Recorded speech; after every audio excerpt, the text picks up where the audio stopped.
Well, hello, everyone, and welcome to another edition of the Small College Movement podcast. My name is Scott Novak. I am your host, and today I'm going to be profiling Union Commonwealth University, formerly known as Union College. So Union is a private university in Barberville, Kentucky.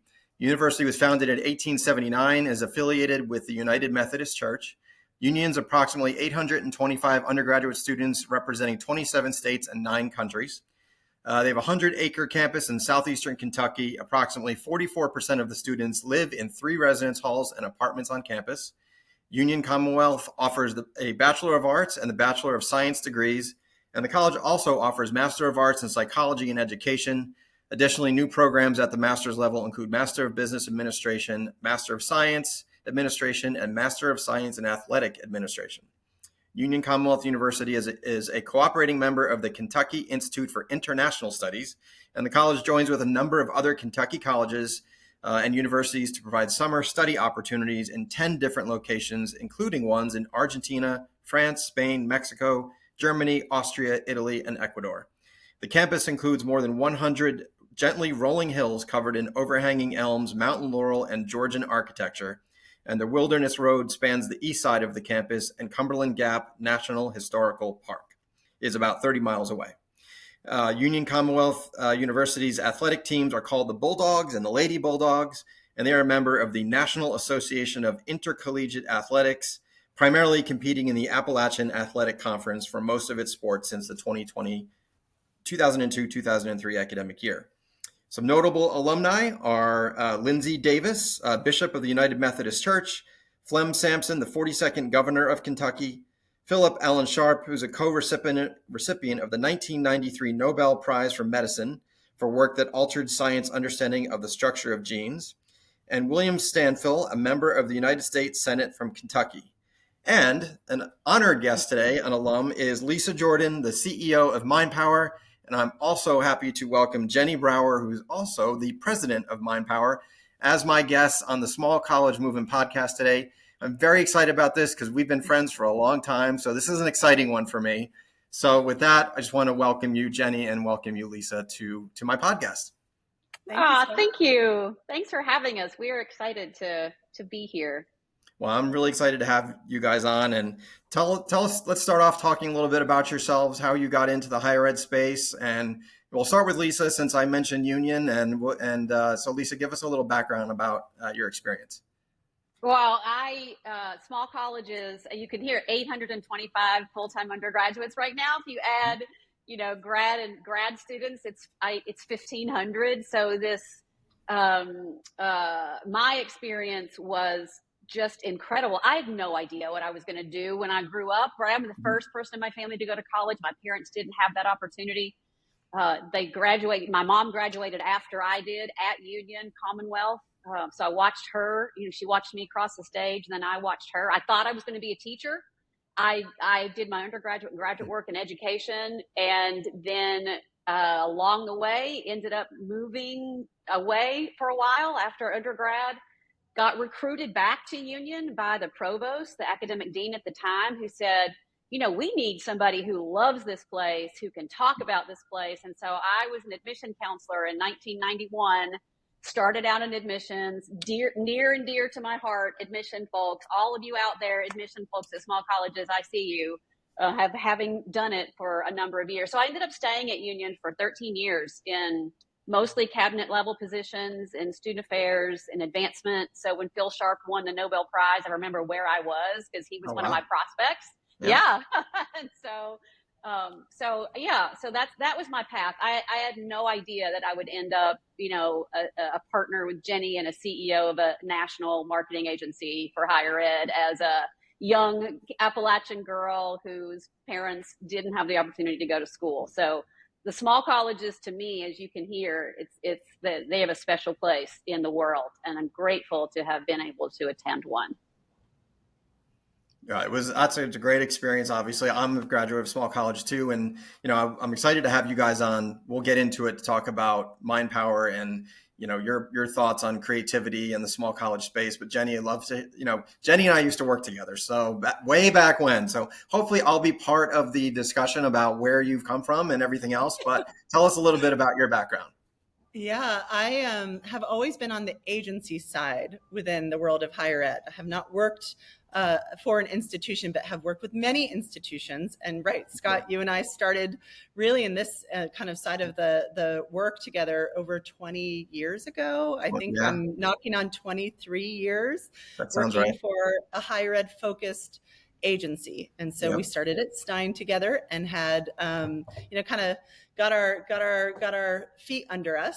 And I have been so fortunate Hmm. to be really passionate around this work. I always knew I would work in the creative field. My background did not go to a small college, but I was a liberal arts focused student, focused in the fine arts and Spanish, and had no idea what I was going to do, but knew I was really passionate about the creative field. And so found higher ed agency world and thought, oh my gosh, I can use my passion and skills around the creative side of the business, but for something that really is meaningful and changes lives. And so once I found it, I never wanted to leave it. And then after getting to work with you and starting in this field for a number of years at Stein, then moved on to Mindpower and joined Lisa and others here and have been here for, I think, almost 17 years. Have worked with colleges and universities of all shapes and sizes all throughout the country, and brand and enrollment Hmm. and advancement work. And I'm also the mom of two 17-year-old girls who are in the college search process. So now I get to put that hat on, which is a ton of fun. Yep. And yeah, so excited to be here today with you both. Yeah, well, thank you. That's great history for you too, and it's crazy when you really think about it. We all kind of fell into the higher ed world, right? We didn't. I don't think any of us really thought that in college, well, I want to be in the higher ed space. We kind of just fell into it from different places and different ways. Mm-hmm. But it has been a great career, and I know you guys feel the same way. Very fortunate to have created this network of great individuals, both on the college side as well as in the space that we serve in supporting colleges. And I know that you all have worked with a number of small colleges, that are probably very near and dear to your heart, even though you didn't attend. But one thing I wanted to ask you guys, and I'll say this, I think Mindpower is known as probably the most creative group in all of higher ed. I stand by that because I believe it. Oh, thank you. But you really are. But when you think about developing a brand, and that is not an easy thing to do, and small colleges face a lot of challenges today. Give us a little bit about your feelings about how to develop how do you differentiate yourself when all small colleges sort of say the same things? You guys find a way to do it. How do you do it? Well, research is really important, right? As much as we may be known for our creative, we have been doing intense research on behalf of our clients for many years. And without that piece of the puzzle handled well, and investment in terms of time and people and some dollars and that on the front end, it's difficult to develop a distinctive brand, right? So we're really firm believers in the importance of research. There are different ways to do that. And of course, it's looking at the primary research you need to do to really understand your particular community, your audiences, what is unique about you, and of course, all the secondary research that comes into play. So we're big believers in starting with that and crafting a custom approach to it for each institution, because depending on where you are, what you've done already, how recently you've gone through a process like that, that's always the first step. Lisa, if you want to add to that at all. Yeah, I start with research always, whether that be qualitative or quantitative or both, but we need to get a pulse on what the market thinks about an institution and how that intersects with how faculty and staff and alums and how does that all create an image for us to start from, in terms of telling story, and then we layer culture on top of it. So it's really hard to be different. So differentiating is harder than being distinctive. So we use that as the term distinctive more than different. Mm-hmm. Distinctive means that, and we all know how important the campus tour is, right? And so Mm-hmm. for a prospective family or student, the cultural piece that gets layered onto the research, it's like, okay, now we know what people think, we know how people feel, we know what it's like we're hearing from people what it's like to go to school there or work there. But now we need to talk about culture. And the culture, we think, is the most distinctive thing about a place. Like, how does it feel? Mm-hmm. What does it care about? Do our values align? are you doing good in the world? And therefore I want to invest in that or want to work there or enroll there. But the culture piece, we in our discovery process do a big culture. We call it a culture dive. We want to go to the games. We want to sit in on classes. We want to hear what SGA has to say. We are in it, right? Mm-hmm. And so that's the listening piece for us on the culture and what's being offered academically and what tuition prices are and all of that. But the research and the culture piece together that produces that kind of, we are known for our creative, that story, that's how we start. Yep. Yeah. And understanding that if you're able as an institution to invest in brand and whatever that looks like for you, right? However you might do that, it will ultimately positively impact all of your revenue streams. So we have found in the small college space, oftentimes there's obviously focus on the enrollment side is critical. But if you get that brand piece right, it makes what you're doing in the enrollment space easier. It should create a lift across the board. And we like to talk about with our clients in the small college space, where they may not have necessarily as much experience going through a process like that, where the metrics you're setting on the front end for brand, they're of course a little bit different than what you're doing with enrollment, but the dots are connected. Mm-hmm. And so if you set those goals on the front end, you move through that process with brand, and you can do it sometimes more swiftly than you think it might be, right? And then you move into enrollment marketing, and it's infinitely more successful because it is authentic to the whole institution. The whole institution has been involved in really embracing it and adopting it. So when someone does visit campus and they tour and they get to talk to faculty and staff across campus, everyone is reinforcing the overall brand. Mm-hmm. And so that distinctive piece comes through. And so when you capture them and get them on campus, we've all heard it a million times. It's like, oh, it felt right. It feels like my place. Yep. But ideally, you're sending those signals. I found my people. Yeah. That once they're there, they're like, I found my people. I would love it. Yeah. So for brand, it is that and understanding your competitive space really well. And that's why that research piece of it is so essential. If you're not studying your competitors, you don't know what they're saying, or your peers and aspirants, then you're probably saying the same thing. Yeah. And you're missing the opportunity.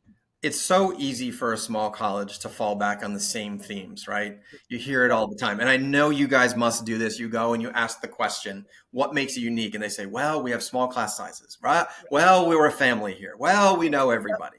And you really have to push them to get to the heart of, and I love the culture deep dive thing, Lisa, that you said, because you have to push, because you can't just take that and just assume that that's going to differentiate your institution in a very competitive landscape. We've actually had the question before come up on campus in discovery. Well, how can a higher ed institute or a higher ed agency that's worked with so many different higher ed institutions, and that's your focus, how can you really do something different for us? And we're like, if we hadn't worked heavily in higher ed, then what you're saying to us would sound different. Like we would hear it and say, oh, wow, small class sizes. Oh, wow, nice campus. Oh, wow, sense of community, and think that was different. And that would help differentiate you, but it doesn't. So yeah, it's. Oftentimes we will say, here's the 5 things you can't say. You take all that off the table. Right. And then they're everybody else is saying it. Everybody has to then get the shovel out, right? Oh gosh, all right, we have to dig a little deeper. And I'm sure you see people squirming, thinking, they do. Right. What am I going to say? Right. No, and that's why, and I'm glad you started with the research part, Jenny, because I think a lot of schools don't take that time and put resources to good research. I think, like I said, they fall back on the same themes, and they think that they can extend their brand and they can attract students and, that type of way just on some very basic themes. But you guys, any type of Mindpower piece that I pick up, I know that I'm not going to see the same types of things. You sort of get out there and get out in front of it, push the envelope creatively, which I think is important. But talking about research, you mentioned it, but it more than just the creative side. I think research obviously is going to give you a lot of valuable information to make strategic decisions for the institution, even if you're going at that research to get to, to get to the brand. I would imagine you feel the same way. Tell me a little bit about that.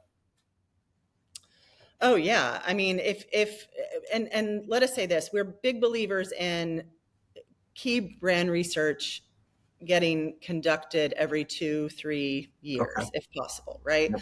And so there's that, and that's looking at everything and looking at all of your internal audiences and getting a sense from those external audiences what matters to them, how it aligns with your strengths internally, where is that intersection, like Lisa was mentioning earlier. But also you're getting a sense through that external research. What are trends? What are things the institution should be doing? What changes should it be making? What are competitors doing that are really captivating to prospective audiences or attracting prospective faculty and staff? And so, yeah, it all translates back to brand and into the creative process, but it can help you make really smart decisions about what programs to invest in. What areas of the institution to focus on, think of wellness, things like that, where if you hear it matters to parents and matters to prospective students, or what guidance counselors might be saying that they're, how they're advising their students, then as an institution, if you're falling short in that area, let's say, then you could use the insights from that research to really start to grow and to build and to strengthen as an institution. And then of course that goes back to brand, but yeah, for sure. In a million different ways, there are ways to draw from that research that impact way beyond what you're doing from a marketing perspective. And if we're testing some messaging earlier, oftentimes an internal audience will say, well, everybody cares about our religious affiliation, right? I mean, that should be one of our top 3 messages. And then we do the research and they're like, it's number 42. Right. So let's just be clear about, an ongoing, as Jenny said, like an ongoing need for checking the pulse of the folks who matter most and to whom you are messaging. And we also, when you think of investment in research, there's the big research that ideally should be happening. But on that annual basis or every 6 months, in this day and age, things are shifting so rapidly. The era of exponential change is here. And we know that people are stressed about all types of things, but that's also a shifting target. And so the idea that maybe less laborious, less expensive, less just time-consuming ways of doing research and hearing from people in a real quick way every so often is really important. So don't assume what you learned 3 years ago applies today when it comes to some of those key audiences. And so that also is super useful, and it helps you invest more smartly. But I think people think it's got to cost them $100,000 every time they do it. It doesn't. It does not. Right? So No. There's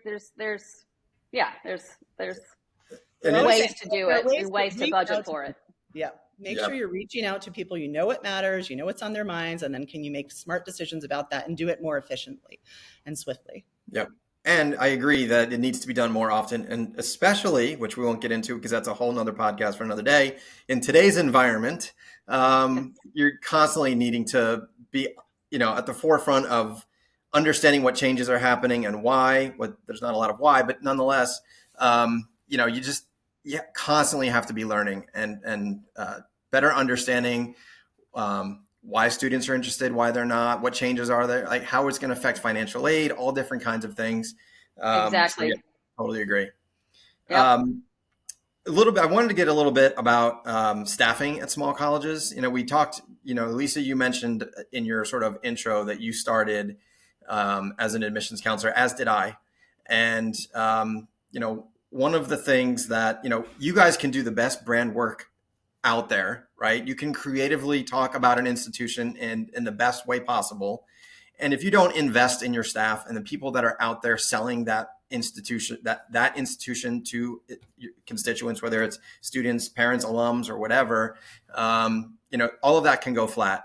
And I wish that small colleges would invest more in admissions counselors and people that are the ones actually selling that institution. For sure. So you would agree with that, correct? Well, yes. Yeah. We believe in, we call them brand camps. We believe in ensuring that once a brand is built based on the research, based on the culture, the story has been created, we have creative assets, we're ready to go to market, that if an institution skips over its internal audience and goes straight to market, they've missed a huge step in the money, in maximizing the money that they just invested. And so to ensure that throughout the process, particularly the people in marketing communications and in admission and advancement, have a hand in the process, and then have the tools that they need to go back and sit down and talk to the people and ask them and be clear about asking an admission counselor, what's the nature of your work? What are you facing on the road? What are you hearing at college fairs? And here are so many tools to help you then respond to whatever you're hearing, how to that we do messaging documents and talking points for admission teams all the time. Here's the brand, here's the story. Now, what do we say to a transfer student, and how does that support brand? What do we say to a first year student? How does that support brand? How do we talk to how do we segment all of that? And then what are the 2 to 3 things we think we really want to push based on our distinctiveness? So it's a whole web, an ecosystem that turns around, and we call it brand camp. Let's have our designers come and work with your designers. Let our admission experts come work with your admission experts. Let's and working with small colleges, we get to do that, right? We can meet with everybody that has a role in a revenue stream. And it's really rich and wonderful work to be able to do together, is to do kind of, again, brand camp. Let's bring all the tools. You bring what you're working on, and let's help you. We're an extension of their team, essentially, as an agency. And so how do we help get everybody trained and really invest in those folks who are on the front lines, for sure. Yep. And we also, just from a staffing perspective, you're right, in terms of investment in full-time staff or contract staff, an agency partner is really important, but clearly most small colleges can't lock in an agency across all, the whole spectrum of work. And you need the talent on board to feel really confident about carrying it forward. So thinking really smartly about positioning that team, hiring for or training for a strategic unit of the college to carry that work forward in partnership with the various partners that are being brought in, right? That outside expertise is really important, but that inside expertise is so essential. We see so many small colleges based on location, let's say, it's difficult to find the talent for some of the roles, right? Yeah. So we're certainly seeing more and more look to a remote or hybrid setup where somebody's remote, even in a kind of director level, but they're coming in, every 2 weeks, or a fractional CMO might be brought in, or might be brought in for a year to get things sort of handled and settled and structured. And then that internal team feels really empowered, and someone's helped them sort of kind of step up to the challenge at hand. So there are all different ways to approach it. We understand budgets are oftentimes so limited. So really thinking about what's the best way to structure it, to tap into your partners, things like what Lisa's talking about with brand camps and kind of that form of guidance, but also making sure that internal team feels empowered and strategically positioned and hired well for whatever that might look like. Agreed. And adopt sort of modern practices about that. Yeah, and on that, when you really think about sort of messaging and what resonates with prospective students, I know, Jenny, you probably have a direct experience with that as your daughters are going through this right now. Both from an agency standpoint, and Jen, you can speak at us from a parent standpoint. What types of things are resonating with students, in your opinion? So I would say, and I'm going to state the obvious, but there are schools where everyone's heard the name, right? So you get something in the mail or in the inbox, and it may not be, frankly, that interesting, but you've heard of the school. And so you think, oh, cool, I just heard from UGA. Let's say we're in Georgia. So you hear from UGA, everybody knows UGA. So great. You're not really critiquing it at quite the same level. You might, when you're receiving something from a school you've never heard of. And so, or you maybe have heard the name, but you don't know much about it. And so I've kind of noticed that as a trend, where if a big name comes through, it's like, okay, cool, they're interested or they're not interested. Or I'm, in a circle having 2 17-year-olds, I'm around a whole pack of teenagers all the time. And so I hear this chatter all the time. Yeah. And so when they're hearing from institutions that weren't on their radar, what winds up making kind of moving from, oh, I've never heard of them, to, oh, I'm really considering them, they're on my consideration list, is because what they received was really interesting.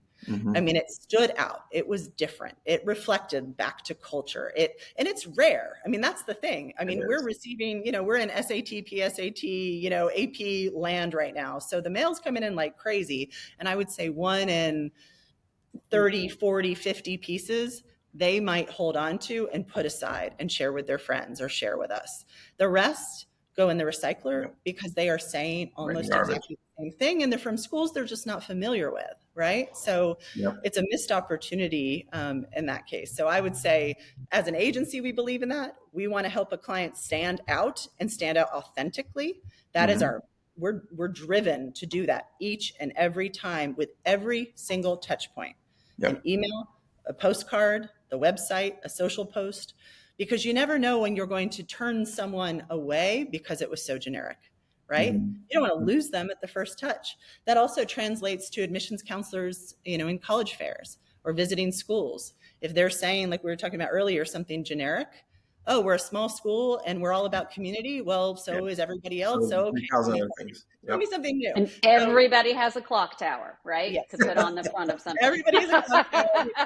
So my personal experience has reinforced our philosophy and POV as an agency that has driven our work for the 30 years we've been around as an agency.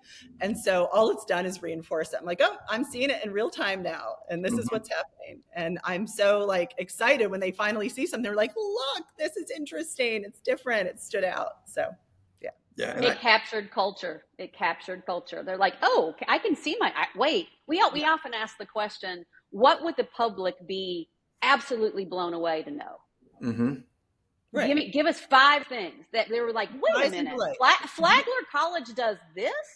Right. Fill in the blank, right? And we start to gather stories and examples, and then we bring our photographers in and our video crew. We capture that culture. And then you get it out in front of people, and then it's like, oh, wait a minute, that's kind of cool. I didn't, you could see 20 people on the front lawn under the clock tower, take pictures all day long and yawn about it, right? Seriously. Because there's going to be, we've been doing that I've been doing this for 32 years. I've been seeing the same photography for 32 years, right? Yep.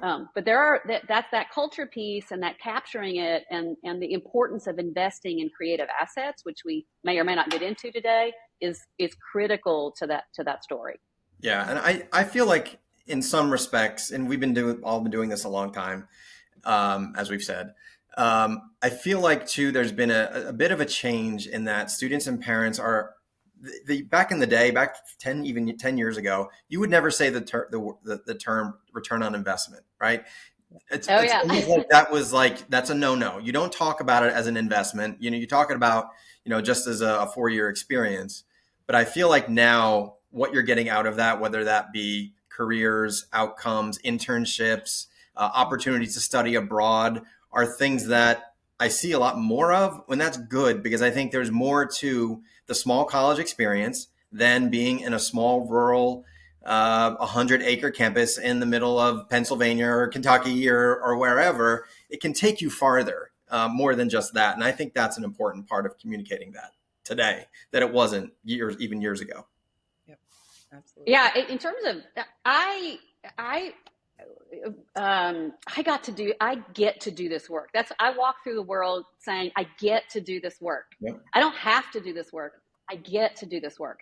And folks who are working at small colleges get to do the work. They get to do all of it. I mean, I was managing H-1B visas and oversaw the ambassadors, and it took me literally all over the world, because working at a small college, you get to do it all. And that is such a gift. Sometimes folks are like, yeah, we don't have enough budget and we're having to do so many things with so little. And that is in some ways some of the best experience I ever had in my life. I mean, I learned, and our agency is a lot like that. Like, everybody here is a strategist. You might have a creative director role, but that's the title, but you're a strategist first. You're a thinker first. You get to do all of those other things, because it expands the awareness of how we brand and how we work with our clients to do so. I think working at a small college is such a gift. Yep. Now I never want to throw a question out that you haven't had time to prepare for, but I'm going to do that. What do you see as a big mistake that small colleges make creatively when presenting themselves? We talked a little bit about the common themes that you should get out of, but what are some mistakes that you see that, if a school were to say to you, tell us what not to do, what would you say? Boy, let's jump around. Might be a little random for a second, but I think there are a number of things, right? I mean, sometimes it's really not thinking about, to go real micro, that something's dated, right? That something already feels dated. If you're using a photography style or font or even color palette, things like that, that frankly is a throwback a decade ago or plus. Students today see that, they recognize it, right? Yeah. So I think just not even paying attention to those kinds of details are mistakes, because that's easy enough to pay attention to if you're looking at it with a critical eye. I think in terms of, go back to generic, right? You're looking at others and emulating others, and and afraid to be bold and be distinctive. I think fear drives a lot of creative decisions, and that's unfortunate because it is creative, right? It's like, have a little bit of fun with it and be bold and embrace that and be a little more unafraid to try different things and to test things out. We're in the youth market with a large part of what we all do. And so paying close attention to that and what sparks, and intrigues is really important. I think is forgotten sometimes. We use a phrase, it's sort of a mantra for the agency going way, way back. And we say it to this day, but if you're boring yourself, you're boring somebody else. So if you're looking at what you're developing and you're going to sleep, then chances are really high that the person who receives it is going to feel the same way. So there's that. So use that as like a lens. Like if you look at it and think, oh my gosh, this is so boring, then redo it, get rid of it, have somebody else look at it, poke holes in it. So. No, I love that. And I'm glad that was your answer. And I was hoping you were going to say that, kind of like, don't be, you answered it perfectly. So yeah, kind of like, don't worry about taking a little bit of a chance. Right. And, I did this presentation back in after the movie came out. I love the movie Moneyball, and not necessarily just for the baseball aspect because I am a sports fan, but because I think that type of way in which to approach how you position yourself or how you strategically go after students and alums for donations and everything else. You have to do things differently. If you try to play like the big players in the space, the large state institutions, you're going to lose to them. So you got to be different. And so, which is why I really wanted to have you guys on today to talk about pushing yourselves creatively, which I think these small colleges need to. And so you answered it how I hoped you would. And so thank you for that. Good. Love it. And so one thing I did want to mention before we close out today is that you guys are sponsors of the National Small College Enrollment Conference. We are. Your bags here, right? Thank you. Yes. We're very happy to have you as one of our top sponsors. And, you've been attending this conference for a long time, and we've probably spent a lot of time together at this conference. And now that I own it, it's exciting. But what are your thoughts on the conference? I know you guys have been for a long time. It's one of my favorite gatherings. I'm going this year. I'll be there. And I love the size of it. We are also involved in other conferences, and they're much larger, but the intimacy, it makes a difference. We can actually get time to spend with people. It's quality strategy time and networking time. Yep. So we're super grateful to be able to sponsor, really happy to be there in person. We have 3 team members coming and are already making connections with our clients that are also attending. And so we appreciate the programming. We appreciate just being involved in it. It's an incredible conference. And so for folks who can, and it's affordable, it's accessible. Yep. And so I just feel like it's a college university, small college university's opportunity to do a little bit of research, ask around, see what's going on, right? At a conference, what are you doing? What are you not doing? What are you seeing? What are you not seeing? And we appreciate being able to be there. So the beauty is the focus, right? As Lisa mentioned, we're involved in a lot of different conference opportunities, but typically they're serving so many different audiences or scale of institutions. And so the fact that small colleges oftentimes are sharing a lot of the same challenges, that we can focus that conversation together, it's really exciting. Yeah, and I think, look, that's what, when my business partner and I decided to take on the conference, it's important for us to create that small college community as a place to come and learn from one another. And I think small colleges in general need to work together moving forward with all the challenges that we are facing on a Agreed. day-to-day basis. Agreed. This is and my hope is that it's not just for 3 days in July, which by the way is the 28th, 29th, and 30th. Just want to throw that out there. Go to nscec.com to register. But hopefully it's not just 3 days in July. Hopefully there are connections made. There are lessons learned that people can continue to connect with other small colleges. Because I personally it hurts when I see another small college closing, and that can't continue. Yeah. The value of this education that you get at a small college is second to none, in my opinion. And I just hope that it continues to create this network of a strong community moving forward. So to anyone listening, please sign up for the conference. You will not regret it. We've got a lot of great sessions, and you get to meet these two, which it should be the only reason you need to attend the conference. And you get a tote bag, a very cute tote bag. Yes, and you get a shopping. I mean, I won't say the word cute, but it is a great looking tote bag. Stylish, cool. Stylish. There you go. I can say that. But I just wanted to, again, thank you guys for joining. I was so excited to have you guys on, and looking forward to seeing you in July, Lisa and Jenny, hopefully soon. So thank you very much. Thank you so much. Thank you, Scott. Great. Yep. And so with that, I'm going to close out saying, like I always do at the end of every Small College Movement podcast, just remember, great things happen at small colleges, and we'll see you next time.